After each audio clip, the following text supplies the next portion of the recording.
So it's finally here. We'll be doing a review of G1 finally. The reason why it took so long was because, admittedly, I just got kind of lazy and I just wanted to focus on other things for a bit, watch some movies that I wanted to watch. I also just was having trouble going through the show as a whole. I liked it for the most part. It's just that it can be kind of a drag sometimes to get through, especially with a certain season, which I will talk about later. But yeah, ultimately, I was distracted, I was lazy, I was procrastinating, just the whole nine yards. Also, minor room review? Probably not. Maybe in the future. But, anyways, yeah, I figured I'd do this in the room since I got tired of the closet. It's sweaty as shit in there. I just didn't want to look like a wet rag. I also brought a friend here. He will be accompanied by more friends, but for now, though, we will be going through the G1 cartoon. How this will work is we'll go by season for season. We'll go through the movie, which that'll be exciting, just like the last review. But other than that, this is a G1. So G1, the first season, I was definitely surprised. I did not expect for this cartoon to be as goofy as it was. Like as soon as I saw them flying, when I say fly, I don't mean as in like flying as in like in vehicle mode, jets or helicopters. No, they legit just like take off like Viltrumites. Like they just go and it just looks so freaking weird. Also, I to be fair, this was the first season ever of Transformers history. There will be a lot of things here that don't make sense because they were trying to find their footing. Besides that, though, it was a overall good season. A lot of it didn't make sense. Um, this will be a theme, but a lot of the characters are able to survive through things that they should not survive and take damage from things that they should not be taking damage from. Like our boy Optimus here. He's able to tank blaster shots for some reason, and then he just gets like punched and he's down for the count. Like shit like that shouldn't make sense whatsoever. It's the first season, the first Transformers media in all of history, so you got to give a little bit of grace because of that. And you got to kind of keep an open mind when watching this. Or better yet, just turn your brain off when you're watching this. But it's goofy, it's pure fun. That's all you can really ask for in a first season like this. Now, the second season was a lot. This was actually the main reason that I talked about before why it took so long. So to give some context, the first season, 16 episodes. Or it was 16 episodes. I want to take a guess how many episodes this one was? It was fucking 49. Look, don't get me wrong. Like this isn't the longest running cartoon ever. Obviously there are more. It's just jarring to go from 16 episodes to damn near 50. Like it's crazy. It's crazy, but yeah. Excited to say though, this was definitely a step up in quality for sure. A lot of characters introduced here. One of my favorites being Power Glide personally, but freaking goat, man. Just I love Power Glide. They also introduced a bunch of new Decepticons as well. Go figure. One of the main standouts, though, is a Starscream. Now, Starscream has always been a favorite of mine from Transformers Prime, but here he's just a goofy goober. He's one of my favorite Decepticons, and he gets a lot of the screen time here, especially right at the end of the season. Besides Soundwave, he's probably my favorite Decepticon. Freaking love Starscream, and this season does a good job of giving him the time to shine. Yeah, they just do a good job of introducing different characters and giving them their time to shine, which I'll comment on more later on. Overall, just pretty good season. Definitely a step up. Just be aware that the goofiness is still there, that you're going to have to get through a lot of episodes, and that you're going to have to turn your brain off for most of it. But overall, not too bad, I would say. Like I said, it's a big step up. Tell a lot of different stories as well, which I can appreciate. Overall, it's just a fun time. With that being said, we are going to be talking about Transformers 86, the movie, which I will bring a friend along. Yep, I got this guy very recently, and I'm happy because I really love the movie. But, anyways, the movie takes place um, in the middle of season 2 to season 3. It is a time skip story as well. If you must know, the story takes place a few years after season 2 in the far future of 2005. It was an old ass cartoon. What did you expect? To be fair, I thought that near future would be pretty cool too, and it's kind of shit. But besides that, this movie is incredible. It introduces a lot of different concepts that'll be mainstays throughout the entirety of Transformers continuity. Specifically, two things: Unicron and the Matrix of Leadership. It also introduces one of my favorite Autobots, besides the main man here, Hot Rod, who will be very important throughout the movie for good and bad reasons. And yeah, it takes place in the far future. Pretty much the Autobots have kind of like just taken over the universe, pretty much, at least from where I'm seeing for the most part. I mean, pretty much have the Decepticons on the back foot for the most part. Also, a standout character for me is Ultra Magnus. Basically, by the books leader type of dude, the second in command to Optimus. But this movie is mainly famous for, and it's the thing that unfortunately traumatized a bunch of 80s kids, is the deaths. Yeah, a lot of Autobots get murked. Unfortunately, they just get absolutely deleted, especially a certain Decepticon, which I'm kind of sad about, but it's to be expected. If you're wondering who that would be, that is Starscream. He gets murked. He just dies, gets deleted. Mainly the one death that's probably the most traumatizing, and the main death that would go on in history, is the death of this guy here. Fortunately, he gets into a fight with Megatron. Almost kills him, but unfortunately. So you remember how I talked about Hot Rod being important for good or bad things? Yeah, he kind of gets Optimus killed, unfortunately, which didn't sit well for some people, as you can imagine. I won't go too in depth into it, but basically he dies. Has to pass on the Matrix of Leadership, and yeah, we go from there. As the movie progresses, Hot Rod becomes more and more competent, becomes a more competent leader. For a very specific reason later on, Megatron almost dies, but gets brought back as a Galvatron by Unicron to try to destroy the Matrix of Leadership, as it's the only thing that can kill him. And so it becomes kind of like this sort of pseudo space odyssey of Hot Rod and the rest of the Autobots just going throughout space trying to essentially take on this otherworldly threat that will just kill off planets and kill the universe, essentially.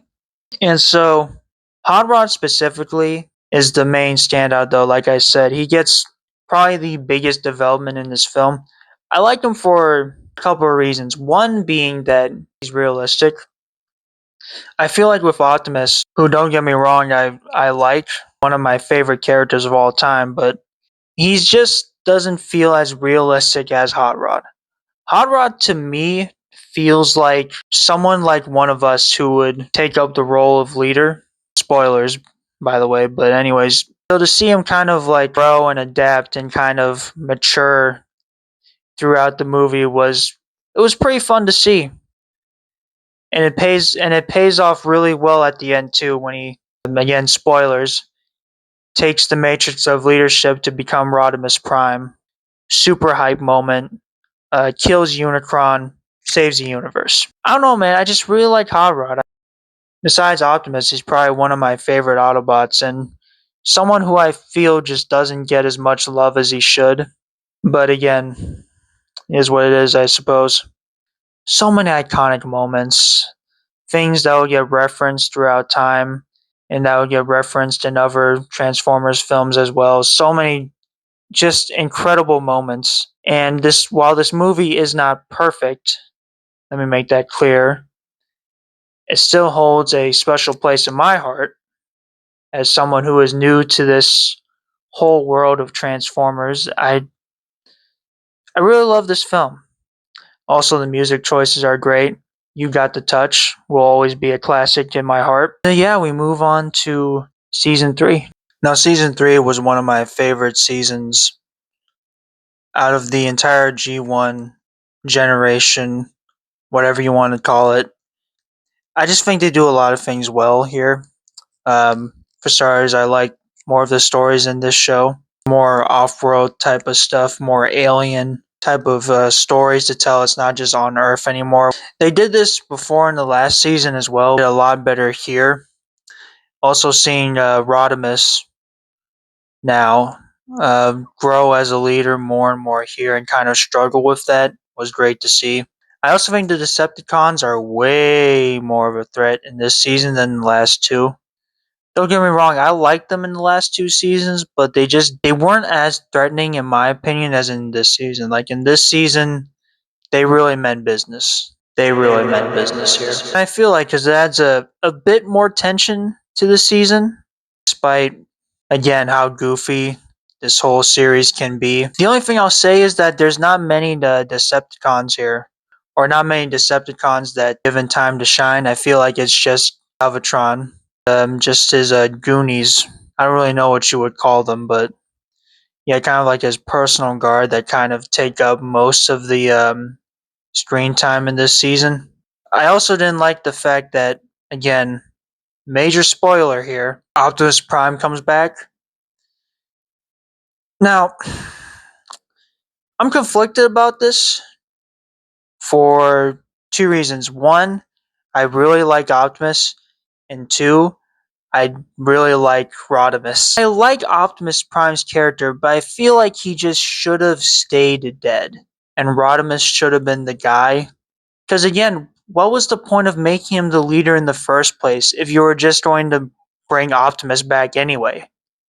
Like, that just didn't make much sense to me. Other than that, though, I mean, this season as a whole did a lot. I think overall, it's probably my favorite season to date. It has over 30 episodes. Just again, again, I just think that Optimus just should have stayed dead. But that's just me. That's just me. But with that said, with Optimus Prime being here, they would do something with him, right? Sure, right? So in season 4, they yeah, I'm just gonna come out and say it. There's only 3 episodes in this season.